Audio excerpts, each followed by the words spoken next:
So many people that have really hit big have gone against the tide.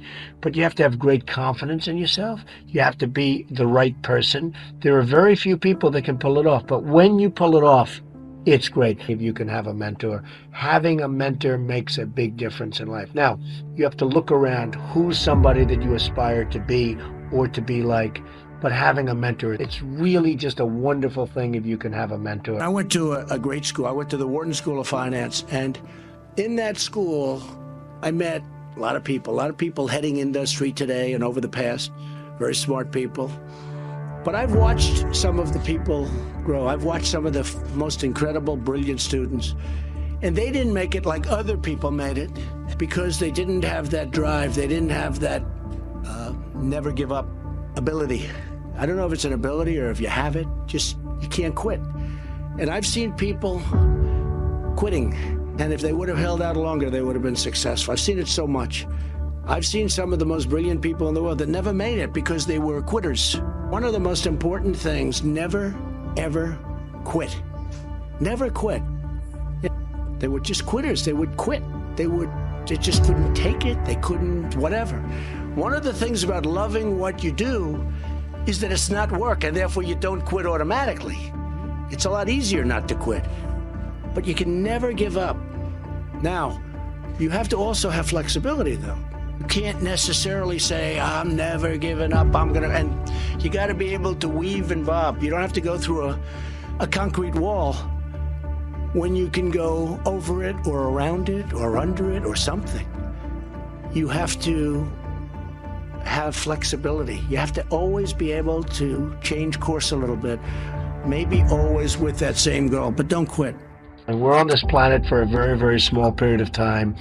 And achievement is something that really gives you great pleasure. And when you achieve something, that's great, but now on to the next. Very important, you keep going. I was no different when I was 20 years old, believe me. I wanted to be successful. I wanted to get out of Brooklyn. I said, Pop, I love you, but I want to get out of Brooklyn. I love Brooklyn, but I want to get out. And I love those buildings. I looked from Queens and Brooklyn, and I'd see those big buildings, those big skyscrapers in Manhattan. I said, Pop, that's what I want to do. That's what I wanted to do. About 8 years ago, I was approached by NBC and Mark Burnett to do a show that they had entitled The Apprentice. Now, I had an agent, a big agent, and he was a great agent. But I shook Mark Burnett's hand, and NBC was dying to do it, and they said, we'd only do it if you do it, Trump. You're the only one we want, nobody else. I was honored, and I said, yeah, okay, I'm going to do it. I knew nothing about television, nothing. My agent calls me, I heard you accepted doing The Apprentice. I won't let you do it. I said, Jim said, Donald, in the history of television, there's never been a primetime show about business or what you're trying to do that succeeded. I said, I wish you told me that. Then he said, and only 3% of the shows that go on television make it. In other words, you're probably going to have a failure anyway, but you'll definitely have a failure. I'm your agent. I do not want you to do this show. I said, you know, Jim, I have a problem. I shook the hand of NBC, and I shook the hand of Mark Burnett. I said, I shook the hand. He says, doesn't matter. You can't do it. I said, I have to do it. Anyway, time goes by. We do the show. It goes on. It starts at number 10. It goes to 8. It goes to 5 and 4. It then goes to number 2. And the following week, it's the number 1 show on television. And I knew it was good because I didn't know what the word rating meant. I didn't know, is that good or bad? But I knew it was good because the chairman of NBC called me. It was my birthday. And it was 7 in the morning. And he called. He said, Donald, I just wanted to wish you a happy birthday. Now, to me, as an instinctive businessman, that means we're doing okay, right? My wife said, who was that? I said, that was the chairman of NBC. He wanted to wish me a happy. She said, darling, it's like 6:30 in the morning. We went out, and I get a call from the agent. And he calls me also. But his call was like at 8. He said, Donald, congratulations. I'd like to see you. I said, Jim, what do you want to see me about? He said, well, your show just hit number 1. And if you don't mind, I think I'm entitled to a very substantial commission. I said, how much do you think you're entitled to? Well, how about $2 or $3 million? I said, Jim, you're fired. And that was it. Point is, number one, I shook hands. I want to honor my handshake. I would have, had I not shaken hand, I would have really listened to Jim. That's important. Number two is, sometimes in life, to be successful, oftentimes, most of the time, you have to follow your instincts. You have to follow your gut. You have to.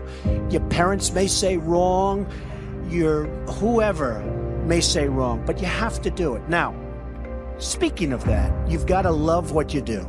And I've seen so many instances where people with great talent went into things that they didn't love and they failed. I would always say to people, and I'd see people, and I'd say, you got to love what you do. Because you love what you do, you work harder. But it's not work.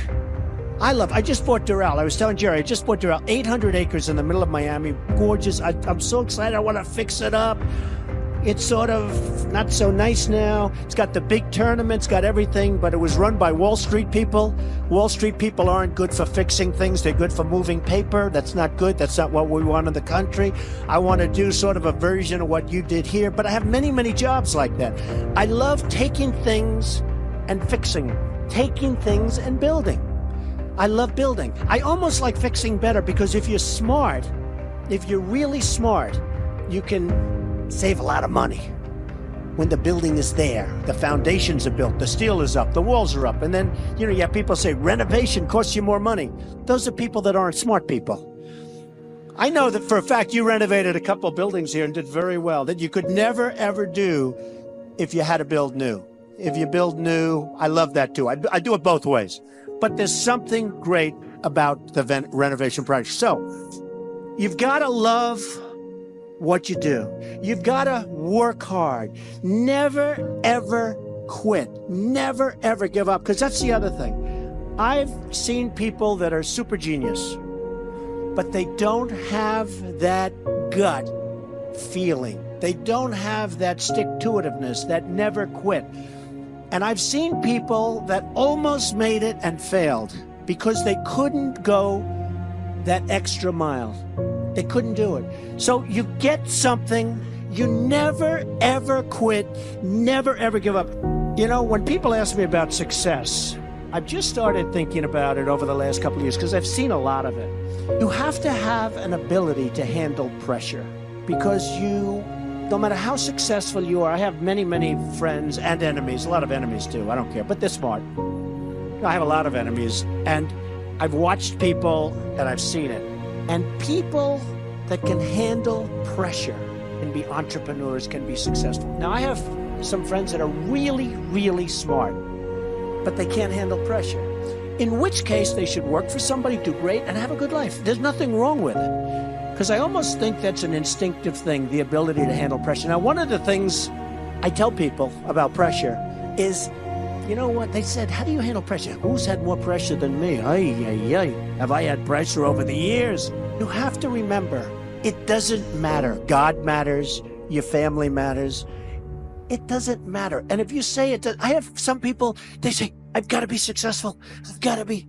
They'll never be successful. It's too crazy. They can't think straight. Does that make sense? Does that make sense to you that was going crazy, standing up about your success, right? So you've got to be able to sort of say to yourself, nothing matters that much other than the real big deals with family, with your faith, etc. Okay. Always have passion.